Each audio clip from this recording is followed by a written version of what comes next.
Hello there, guys, and welcome to the first of many. This is going to be something new on my channel. Yes, I am alive. It is the Bird and Bird show, and that means, by default, the only other Aussie that has the name Bird is Bird, by strange coincidence. G'day, jabronis. It is the Bird here, and I am very excited to be on the Big Big Bird show. The Big Bird show. It's just like Sesame Street. We're going to learn how to count. That's the today. count who learns how to count. 1 MPL, 2 NPL Championships, and that, I think, is going to be the first segment. Definitely discussing what was probably one of the most hyped and anticipated matches of Draft League. Iron Flash Gaming's retirement match against the Gypsy King in the NPL Season 6 Finals. And what a game. I'm really upset I didn't get to watch it live. That was definitely a hype replay watching it on Gypsy's side. What did you make of the match? I guess I was pretty fortunate because, one, I was in a lot of the building process for Gypsy in that battle. Gave him a lot of help and tips, and I gave him countless mocks and whatnot. And I also was actually in the live stream of the game with Danza and Fog while it was going on. And for a good portion of the battle, because I knew Gypsy's team, I genuinely thought he was going to lose.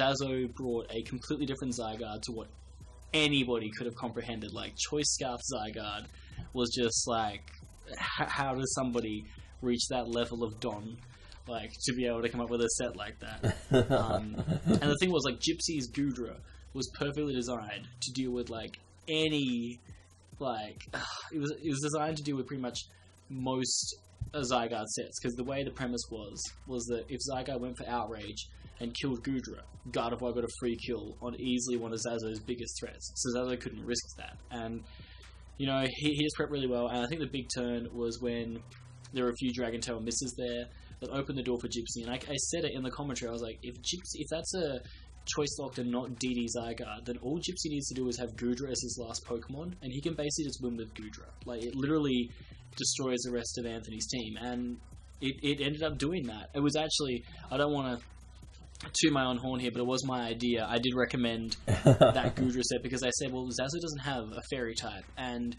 you're planning to bring, like, potential Spike Stack with Scolipede and Rocks on Ape, so it makes sense that you can pressure his potential hazard removal, as well as then just having an amazing phase mod. It means that, you know, Zygarde can't, you know, be as threatening. It means that Curse-Lax can't just set up in your face. Like, it had so many versatility points, and I'm just glad to put in work. And, you know, as much as I wanted to see the Lizard King come out on top, I am, you know, I was just, at the end of the day, and I think you'll agree, all I wanted to see was a really good game of Pokemon. And I think, despite the Dragon Tail misses, we were treated to a really good game of Pokemon. So for me, I can't complain. But, I mean, what was your take on the battle?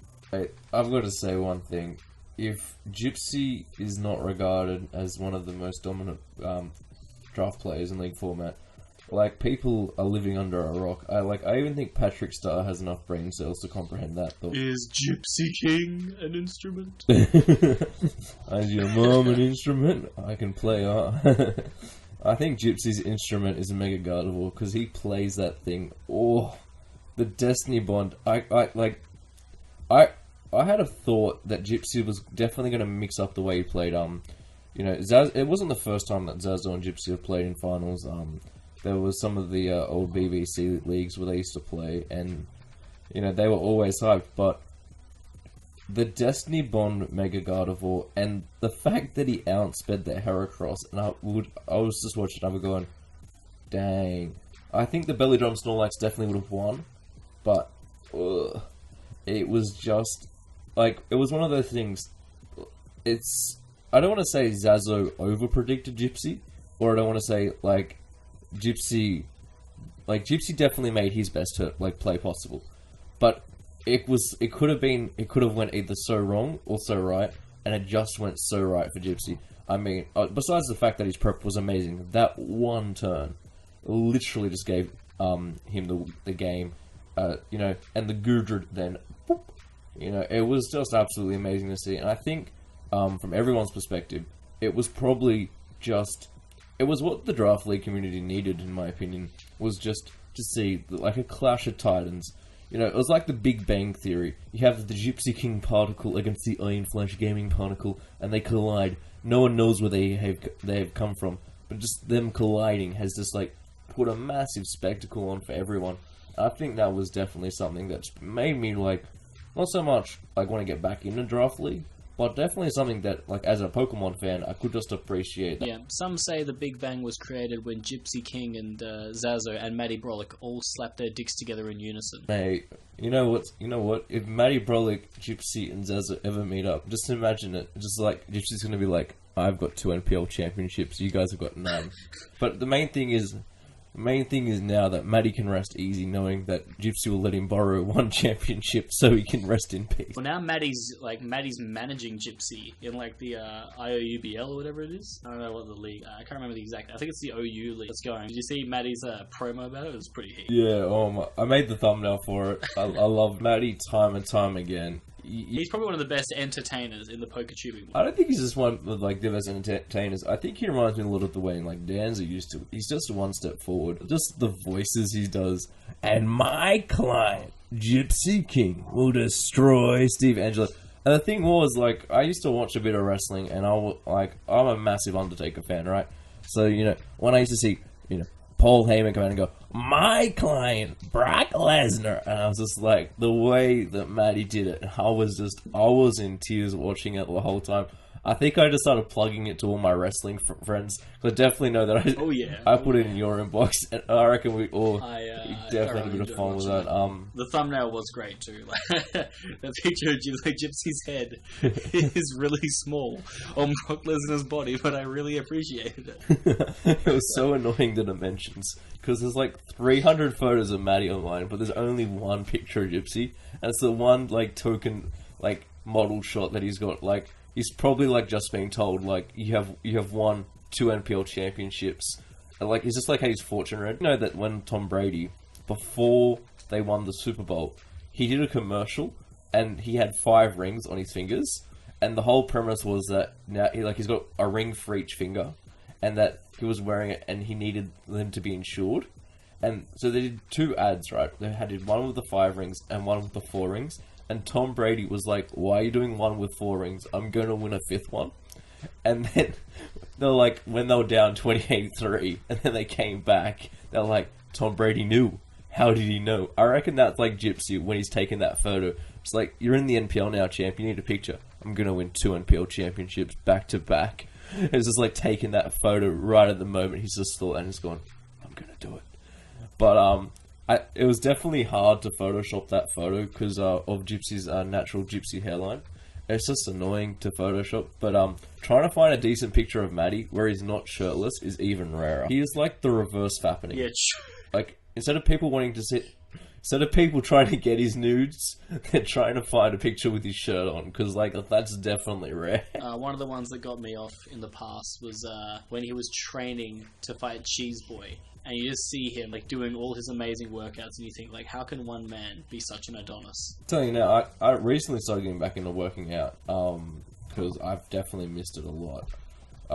But I could never perceive myself ever being as big as Matty.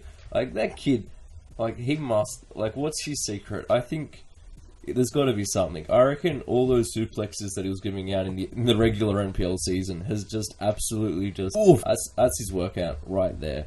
Suplex City every day of the week, dropping kids on their necks. I think, you know, the reason why Matty is ripped is because it takes a certain kind of strength to carry Comfey all the way to a championship match. And he's the kind of guy I think that could do it. I think he's the kind of guy that can carry Comfey to relevancy, because we all thought Comfey was just a joke of a Pokemon. We were like, this is a lay. Like, why do we care about this stupid thing? But then Matty's like, no guys, Comfey is power. Comfey knows the way. Who needs a Mega Gardevoir when you have priority healing?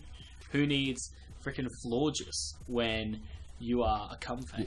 Is basically the way that Matty treats his life, and I think we should all embrace the Comfey. I think Matty, as you said, pulling people up to relevancy. But I know that for Mike personally, I had 3 Comfy sweeps I got in the end, and I felt so bad because one of my friends, I was playing in like an irrelevant league, and it was just so happened that like me and Shardy were in a call, and I was like, Shardy, if you want, you come watch. And Shardy's like to me, oh, but you got a comfy on your hand. I'm like, I'm going to sweep with it. I swept him. And my mate's like to me, I feel so bad. I'm like, why is that? He goes, I got 6-0 by a comfy. And my idol, Shardy's just seen it. I went... But, you know, someone else who recently got swept by... Well, didn't get swept by Comfy, but Comfy did register 4 kills in that battle, was Merc in the NPCC. And I gotta say, that was another game where I was just like, how does Matty know? How does he predict this Comfy monster? Like, some people see, like, the NU tier and think, I'm never gonna go there. And then there's Matty. I see the NU tier and that's where I'm gonna make my OU picks.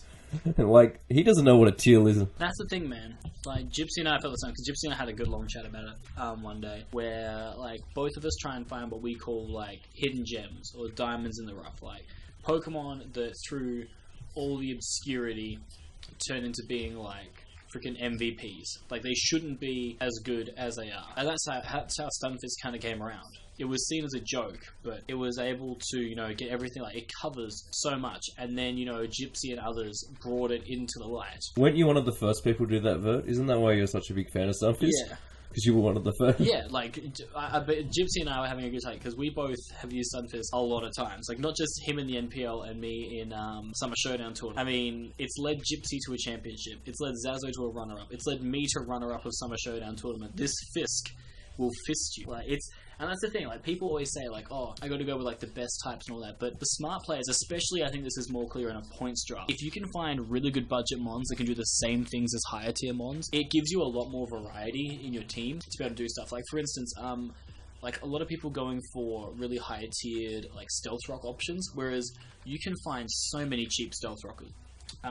You don't have to invest that much on your higher tier ones, because it's just a waste, in my opinion, whereas you can get, like, really solid, high-tier mons that can do amazing jobs for you, that maybe have access to stealth rock, but are not defined by their stealth rocking ability. Like, in the MPL Miners draft, yeah, I got Mew, but it wasn't, like, my designated rocker. Like, I picked up other stuff that I knew could set up hazards for me and would be more effective than Mew at doing it, and that's kind of the thing that you need to look at, is... Yeah, I just get frustrated by when people use Mew, man. They say it's the most overrated Pokemon, and I'm like...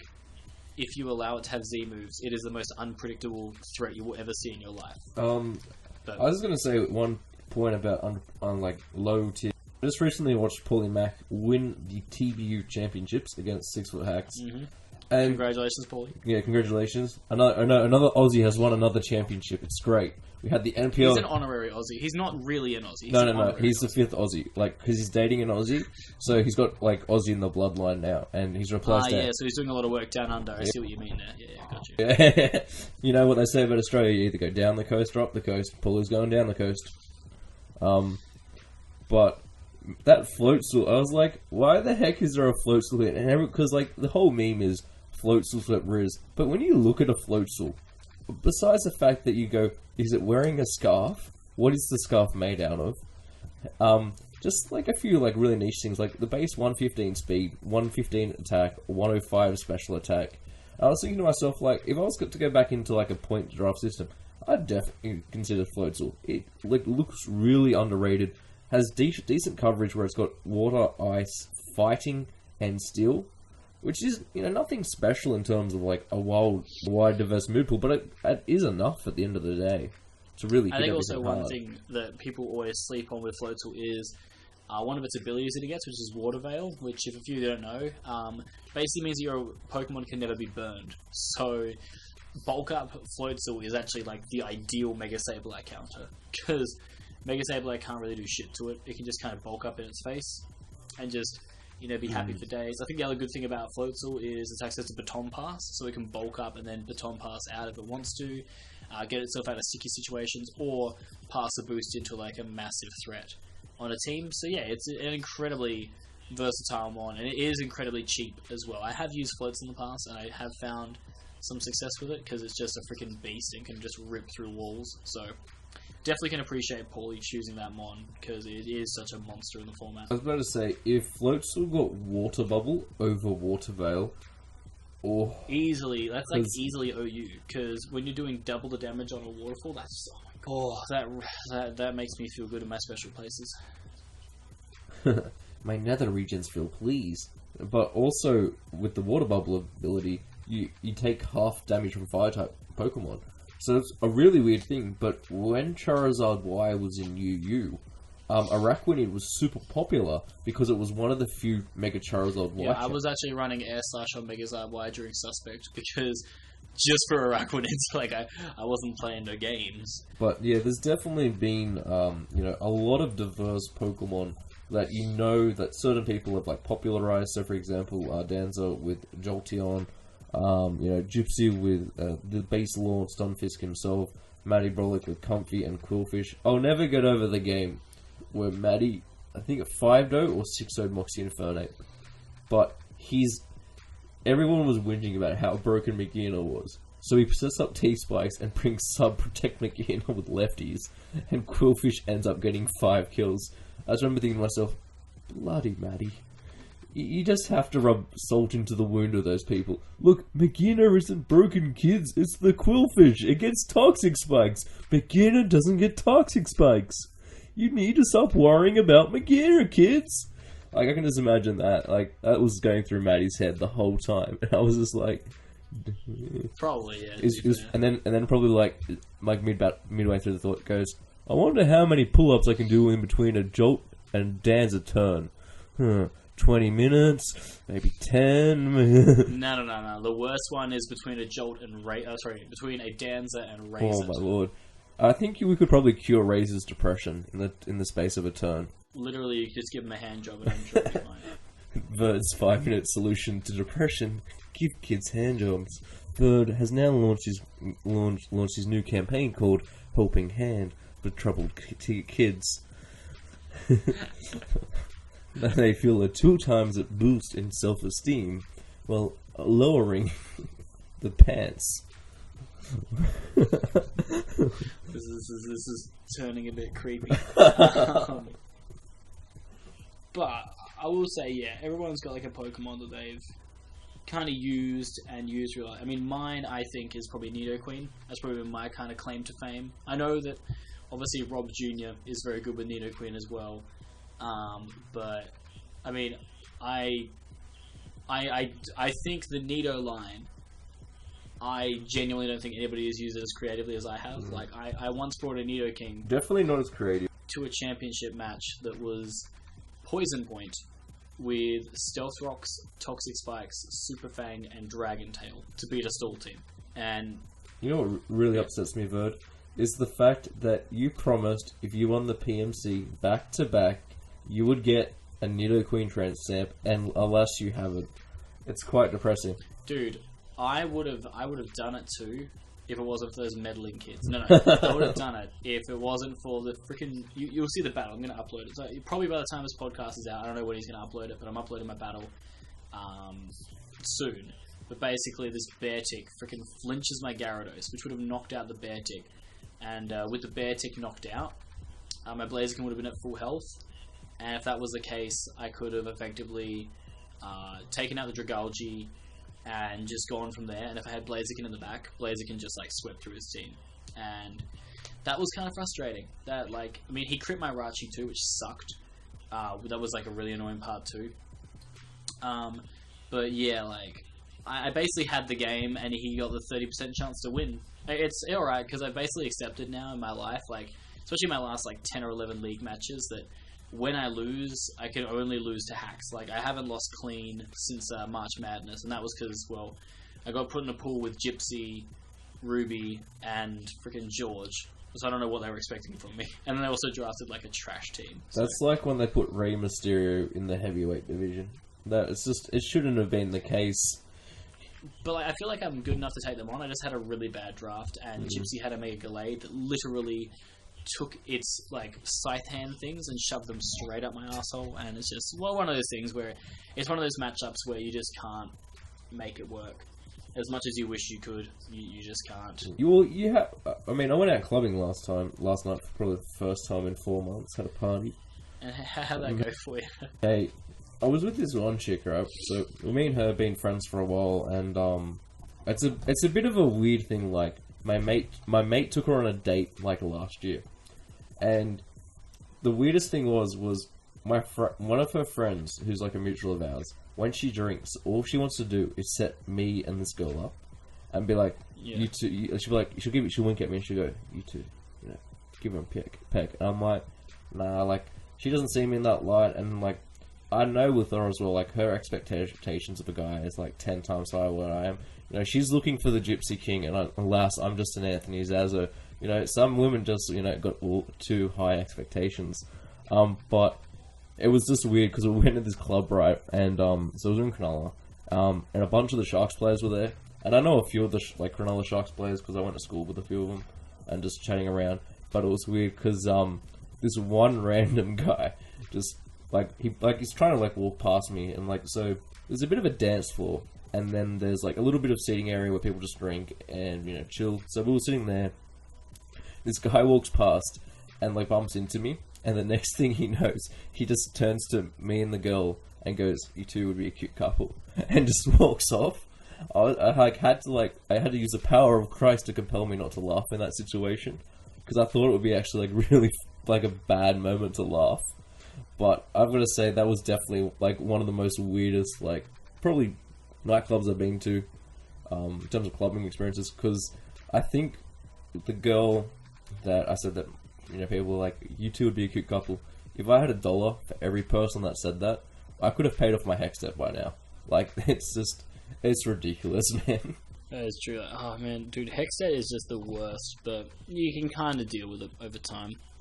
I'm just gonna rob a bank. Oh no!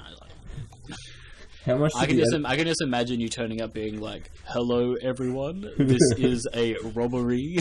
I am going to need you to empty your pockets."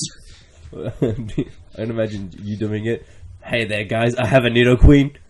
Yeah, that's right. What I thought. On the ground. The ground. Swooty, sunfisk in your booty." I don't know why, but did you used to see that sloth meme where it just move its little hands and run? I was just imagining a stunfisk doing it, so we get used to it. Just using its fins to propel itself. Dude, no, stunfisk using all-out pummeling. Oh my god, that was the best. Dang, I'm so annoyed. Birb's all-out pummeling, never to be released, but definitely a laugh. Mate. Oh. Mate, I was gonna say the other one that's still yet to come out is my rant video about the league community itself. I'll probably have to tone it down because I remember there was I did a 5-minute FU section on a few people in the draft league community. I was like, if I'm gonna release this, maybe I should be a little bit more considerate. I was like, and then the inner Birb in my head's like, no, don't be considerate, do it. You love rant videos. It's like that meme, you know, where they have Kermit the Frog, and then there's a hooded Kermit the Frog. Yeah. And it's one has a decent idea, and the other one just has a really bad idea. That's basically how that one went down. I get that. I like rant videos. For instance, I did one on the PMC a while back on a guy named Lucky Lad TV. Oh my and lord! I roasted the crap out of him. I don't know if you remember watching that or not, but I remember because I was talking about him coming back. Yeah, I gave him a torn T arsehole. And yeah, it was good. I got a lot of views on that because I think people, you know, on the surface you act like, you know, everything's all good, it's all hunky-dory and all that stuff, but deep down there are some issues that need to be addressed, and I think just every now and then it's good to address those issues, gets a word out there. But I mean, obviously you're saying the community's a bit iffy. How do you feel about, I guess the main one that we're both a part of, I would say, is the NPL community. How do you feel heading into a new season? I think the draft is starting in about 2 months or so, and Abe already has 4 draft plans, but let me know, what do you feel about the current community as part of the NPL? I really think that one thing that we definitely saw come out this season was a lot of rivalries that, I don't know, because I haven't been in the community for long, so I can't really compare it to past seasons. But it seemed, because I was in the server for about, I think maybe November to just before the final when I left, because I just needed a break. But I think the biggest problem we had in the community was just the amount of egos, and how many people would have goes at one another, and how many people would only go at one another when the spotlight was on them. So, for example, the person that I had the most quarrels with, I'm not going to give them the free publicity, I would DM and be like, hey man, if we've got a problem, like, let's sort it out. And the only time that he actually took it upon himself to be like, hey, we do have a problem, was when all the NPL was watching. And that's what shits me, because it really becomes a stage of, I don't know if you heard this phrase, but some people need attention to run and to think and like have free thought. And when the attention isn't on them, they crumble 110% of the time. And that's what pissed me off, is that there's a lot of things that go behind the scenes that people are like, oh, we're a lovey-dovey, we're all friends here. And it's like, that Simpsons picture where it's like, Mr. Simpson, can you imagine a world with no lawyers? Everyone's holding hands and dancing. Where it got to the stage where I think for myself and other coaches, speaking of you, are like, why are we here? We come here, we play, we just want to have fun and play a match. People are like, oh my lord, you're not competitive enough for this. Like, this Pokemon is so broken. Oh, you don't deserve to be here. And I was like, why are we doing this to one another? And I think that's definitely something that definitely needs to be addressed within the NPL itself. Because I think next season the problem is there's going to be more people going with those egos, because Zazo's left, and I think many people would say that he's ranked as one of the best out of him, Matty, and Gypsy. And if Matty doesn't return as well, there's going to be a massive target on Gypsy's back, being that like you are believed to be a cut above the rest of the players. So, are you going to perform? Are you going to, perform or flop? It's going to be a bit like Raheem Sterling at Man City. 40 million price tag. Is he going to perform or flop? And I think there's going to be, more people trying to rank themselves up as high as possible. And it's going to become a bit of a dogfight in that sense. Because within any power vacuum, you are going to have people vying for those spots. And, front offices will become more and more prevalent. I think the dark side of ghosting may become more prevalent. It will not surprise me if ghosting does not become more and more prevalent. But we'll most definitely see. Yeah, I mean, I've been a part of the community for over 2 years now. When I first started out, everything seemed kind of fine. Everyone seemed pretty civil and everything. And now that I know basically everybody that's part of the community, I think, it has its ups and downs. I think some people can't handle a loss or can't handle when things don't go their way, and they feel they have to act out against that. And, that's just their choice at the end of the day. But I think the thing, the most that gets me, though, is the fact that despite all the issues and despite everything else, like, a lot of the time we do all rally together. And it does feel like, a second family of really good guys. I'm not just trying to say this to hype up the NPL. I mean this genuinely. Like, I've made so many connections and friendships through the NPL that I didn't think I would have made. And, that's just down to, I think, everyone being so supportive of each other. Like, you do get a few bad eggs, but, I mean, that's just what happens. But a lot of us are, incredibly supportive, incredibly, caring to the cause. And I genuinely, like, when I first started as an analyst, I was like, this is a big league. Like, this is a big thing. And now getting the chance to actually compete in the majors as a coach is, like, this massive opportunity that I still can't believe is kind of a reality.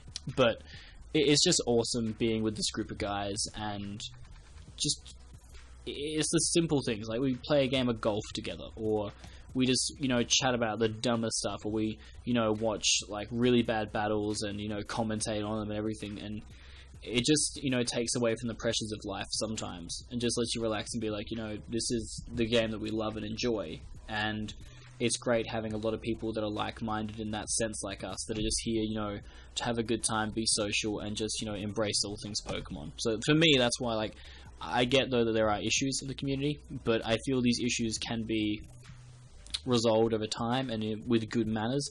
And I think, that has been. There's a time for joking and there's a time not for joking, and I think some people do cross that line a lot. But overall, I think, we are a very tight-knit group and a good community, and I don't really see it being as toxic as it used to be anymore. I actually see it being probably one of the more competitive and well-established leagues in Pokemon right now that are not fully publicized by YouTube. I'd say probably the big ones right now that are publicized by YouTube would be the UCL, the GBA, and I'm going to chuck the TBU in there. I think the TBU is a bit more... NPA, I guess, but like... Do they even have their own channel? Yes, they do actually. They have 1.5k subs. They are bigger than the NPL and So, yeah. PPL. However, when it comes to the NBA, they have had success with getting large coaches. Most notably, Duncan Knee Deep, A Drive, Nexus, in like Jodor Plays is another sort of big channel, but they have had a few other smaller guys get in there like King Bob, and I mean Under the Radar isn't a small player, but I think the one thing is I think that so many people have to stop looking at sub numbers when it comes to leagues. I think because, and this is my honest opinion, right? Zazo was telling me, and I mean this wholeheartedly. Zazo used to have a league, and I'm going to call it the BBC League, because that's all we know what Zazo's about. But in this league, it had Gypsy and Zazo and a few other guys. A few very, very built-up guys in other leagues, but not the NPL. We have seen the last 2 seasons of the NPL, these 2 guys come from the same sort of startup league, I'm going to call it the startup league, and absolutely dominate the NPL. Yet no one's ever heard of them, but they come into an established league and absolutely dominate. Am I going to say every league's going to be like that? No. But what my point is more so saying is I think a lot of people go, oh my god, the GBA has 15k subscribers, they're a better league than the NPL or the PPL. No. Some of those leagues have bigger followings because they offer different things. And I was watching Matty's 1k sub Q&A, and what I think he made a very good point. A lot of the smaller guys, he doesn't say this explicitly, by the way, so don't put words in his mouth. A lot of smaller channels like the NPL, more so, they don't care about how entertaining they are. Like, we don't, like, we could be like A Drive and a few people like that and be like, oh my god, guys, and turn 1 of the battle, we see the Infinite. Ooh, I know what it's going to go for. It's on against the Scolipede. The Scolipede this week could be physical or it could be defensive. I'm really keen to see how this matchup's going to go and like hype it up like that.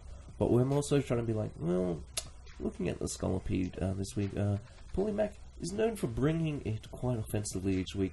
But this week he could be bringing a bit of more of a lead set, as we see the Pimimuku and other mons on Leo's roster.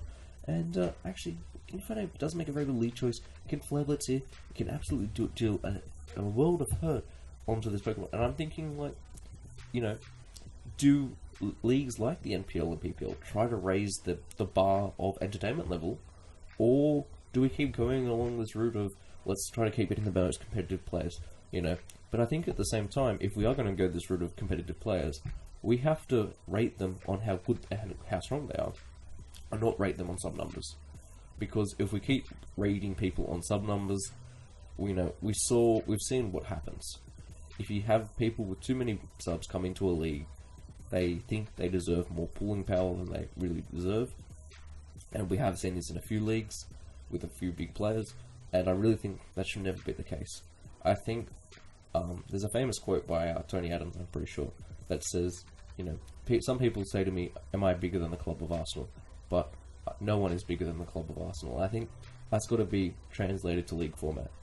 You can be the Birb in NPL majors, but you have to understand you'll never be bigger than the NPL as long as you choose to compete in the NPL. When you come off camera, you are the Birb, and people are like, oh my god, it's the Birb. He suplexes people. He's off the top rope. He's that WWE boo. But I think people need to understand that they come before the league, not the other way around. Because you can be very, very easily replaced in leagues like the NPL. Yeah, that's the big challenge for me, is that, I'm really happy that I've got into the majors, but I guess the scary thing for me, and the way I look at it is, yeah, I've made it, and that's great, but is it only going to be for one season? Like, this is a really big opportunity for me, and if I can lock myself down as a good mainstay in this league, then that's just going to be massive for my future. And so there's a lot of pressure on this first season. I think, once you've got a few seasons under your belt, it's a bit easier. But yeah, for this one, definitely I'm not normally a guy that gets nervous. I try and just, go with the flow, see how it goes. But for this, I am incredibly nervous because, like you're saying, it's a massive, massive opportunity to kind of perform and deliver and show that, I was worthy of being in this league. And it sucks that, like, they have the relegation rule, but it's because of the relegation rule that I got the chance to come in. So I have to, live by the sword, die by the sword, I suppose. And so it's a big challenge, but I think at the same time, that's what you want. And that's what I've found. Like, a lot of times when I've been in a challenging situation, it brings out the best in me. And I feel that's the only way I'm going to be able to move forward in my Pokemon career, is if I keep on facing tougher opponents time and time again, and eventually I get good enough that I can hang with them and get on their level and, maybe become the next Gypsy King. I don't know. Like, so far, I've done a lot better than I expected I would. And I'm just keen to go on from here, but you're definitely right. I don't think that I'm anywhere bigger than the NPL or the PMC or anything like that. I pay respect to where I came from. And, the PMC and the UBC and leagues like that, they gave me a chance that I have truly cherished. And the NPL probably has given me the biggest opportunity that I could have ever asked for. And, every day I try and give back to them, whether it's with analyst videos or, battling for them, representing them. You got to pay the respect for the people that give you the chances in life. I never realized how far I came. I started, I know Matty was saying that, a friend at school of his got him into, league play, that no pun intended kid, who I've actually faced before.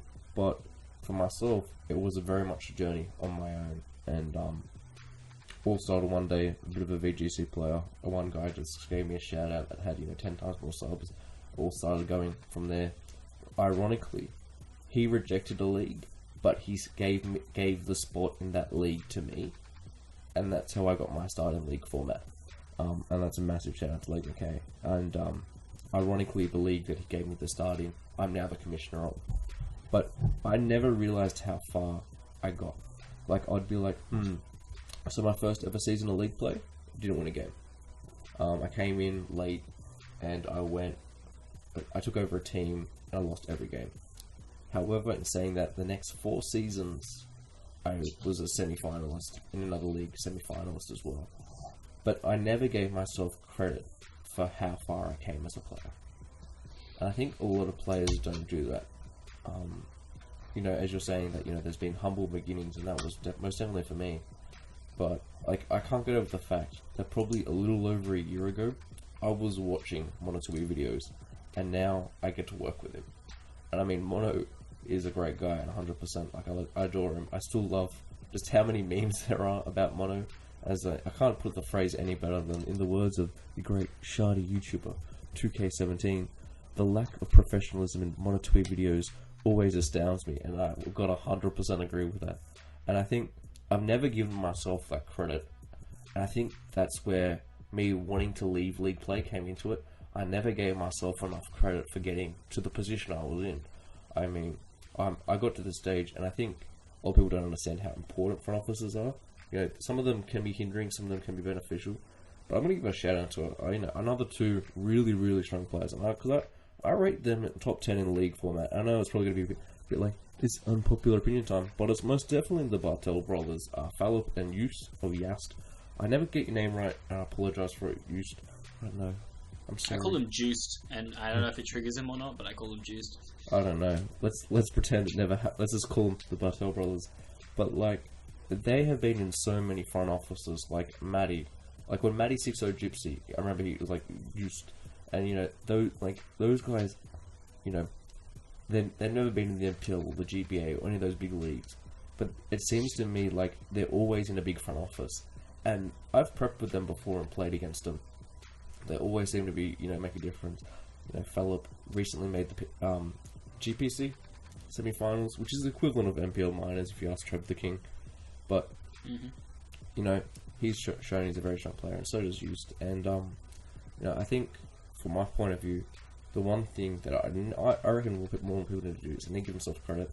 I think there's more to a season than just winning the championship. For example, I think someone like Matty Brolick, although he doesn't have a championship, he definitely wins the hearts. And it's not I want to see every week. I just want to see Matty if he was going to go back to the MPL. I want to see some promo videos. Get some Steve Austin cuts back in there. Who? Imagine that. We're playing who? What was it? No, what was Steve the Austin chant? Steve Austin said what? Oh, what? Yeah. Who is the New Day? Oh, dang. They go like, whoo, whoo, whoo. Whereas Steve Austin was like, what? Yeah, that's the one. I don't like the New Day, so thank goodness you corrected me. But, yeah, but like, you know, he brought, what? You know, doing those things. And, like, really just, like, hyping it up. Because I know that we've had, like, conversations about this. But I think, you know, a lot of us need to try to... we keep playing Pokemon in the same way. And what someone like Top Tier Boy does... he doesn't do it for his league matches, but he does it for his, you know, lives and stuff like that. Is his edits, man. Oof. Like, they're always just, you know... you could be watching a video, and they come at, like, the most perfect, unpredictable times. And you just want to watch more. Just so you can find those little edits. And, like, I think more and more League players need to try to understand that as well. Is that we need to give more of ourselves to our content. You know, we always want to talk up, like, oh, you know, we do a really, really good job with our battling. I've got 16-0. But it's like, you know, if you're 16-0 just, like, hitting the replay button, that doesn't really offer me anything as a sub. Like, I can go watch the replay. You know, I want to see something. I want something tangible there that I can see and watch. And, you know, and hopefully that way we can promote the League community itself, because I do believe the League community is sort of dying, but, you know, it may be getting a second breath, who knows. Yeah, for sure. I think that there are some people that do make it very entertaining and some people who can be a bit bland, and I think it's just a credit to the people who make it entertaining. They're clearly just raising the bar, and it's up to the rest of us to kind of get to that height. That's why I created like a PMC character called the Bird Incarnate, which is basically just me wearing sunglasses and colourful shirts, but it was just a persona and like a character that made the matches more entertaining, you know, made it more captivating, and you know, have that. And one thing I want to bring back that I wanted to do for a long time is promos, especially for the NPL. I think I might bring them back where I, you know, act as different wrestlers, or, you know, just cut like a scathing promo about someone I'm about to go up against, and then, you know, go into a team builder about it, or, you know, even just do the promo as a separate video. That's, you know, just something I think that's more engaging and more entertaining for people than just you sitting there. Like, don't get me wrong, like, when it's someone like Gypsy King who knows everything they're doing and, like, knows exactly, like, his voice literally is perfect for, is it ASMM radio? Yeah, that's the one, yeah. ASM. Yeah, like, when you have a voice like that, then it's okay, but if you're not engaging your audience, then it's just not going to be as good. Like, literally, Gypsy King videos with the music in the background, the way he talks, could put me to sleep most nights. And that's not saying that he is boring. That's saying that, like, you know, the way that he talks is so, like, just soothing and works for him. But for some other people, it will genuinely put me to sleep. Like, for Gypsy, it's more relaxing and it's just, like, a cool tempo to it, whereas other people, you know, like, you know, I'm not saying he's the best battler, but if you look at, like, Nappy in the UCL, like, he's very dynamic, he's very, you know, makes a lot of noises, reactions and whatnot, and it does make it to an extent more engaging, but I think the difference is that Nappy doesn't know as much about competitive battling as Gypsy does, and the way that Gypsy explains it, to me, as a person who takes battling, like, quite seriously, I find that more entertaining because the person who's providing me the entertainment actually knows what they're talking about. Like, no offense to Nappy, love the guy, but yeah, I just think that he still has a lot to learn about Pokemon competitively, and Gypsy pretty much knows everything, so there is that difference there. I think we know who's going to be reading the audio books of Birbtales next season. Definitely get Gypsy King reading those Birbtales. I'm telling you, man, if you don't do Birbtales again next season, I'm changing them to Birbtales. So there's the challenge for you. You better be back for the NPL next season, or else I'm taking it over. Ooh, we're taking over by Birbtales. Oh my god. The gauntlet has been thrown down. Oh my god. I just love finding the most, like, I was talking to, I think, Joel or someone the other day, and I hadn't talked to them in ages, and literally the last message I sent them was a Birbtale. I just read them to myself sometimes, and just can't help but giggle as I read them. Like, if any of you have read, like, a Birbtale, one thing I would really like to do is have Birb either on his own channel or through the NPL channel. I would love for, like, coaches to come out every week and read a Birbtale, like, for the week. Like, get a coach on to read the Birbtale with, like, some great music in the background, as if they're sitting, you know, by a fire, reading their diary. That would be, like, God, the ideal I think it would just be a great video to have, and just for you people to understand just how good Birbtales are and how much effort this man puts into his storytelling. Like, don't worry, but I've just found. Let's do it live on air. Day 45, okay. the GBA live stream. I eagerly wait in anticipation for the GBA live stream. The founder of League Players there. A-Drive yelling, "Please head smash the like button," arouses me and Merc. Seeing the spam of Birbtales fans is pretty goddamn kinky.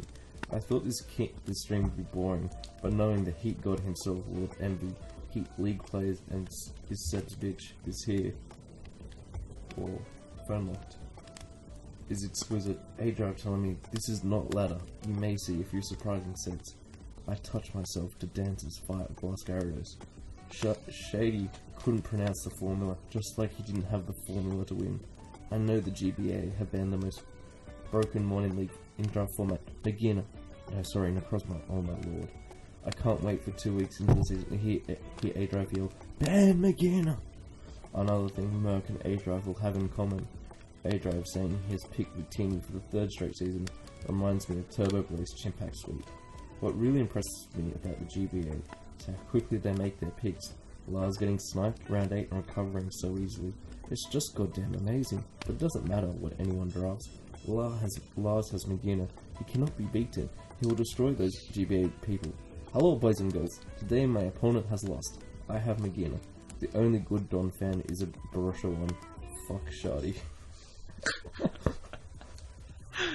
I like how you said that, and in retrospect now of the GBA season, Lars has been fisted most weeks. But what do you reckon? We can just replace Lars with Matty. And just let Matty have McGinner again. But, like, guys, you can see here, that's just a taste. That's a small taste of what a Birbtale has to offer. And if we put some smooth jazz in the background, the sound effects of a crackling fire, and the voice of Gypsy King, like, oof, that would literally be my wank material every night. I've got to find one, but, do you remember the Matty Bullock Birbtale? You know what you should do, because you've read one out. Send it to me, and I will read it out for the fans. No, next time, because I don't have it on me. It's actually an audio file, because Togue said to me, "Can you imagine reading this Birbtale in Birb's voice?" And I was like, yes I can. So I did it. And I was like, I'll upload this one day. And that day hasn't come yet. Guys, if this video gets 20 likes, he will upload that video. It's a great Birbtale. It's about... the premise is, it was before Matty had played Zazo. And because both Matty and Zazo beat Gypsy in the previous weeks, like, this was going to be one of the most hyped matches before finals, essentially. So the whole idea was Matty had a nightmare, and the only person that could get Matty out of his nightmare was the realization that Ricardo was there holding his hand.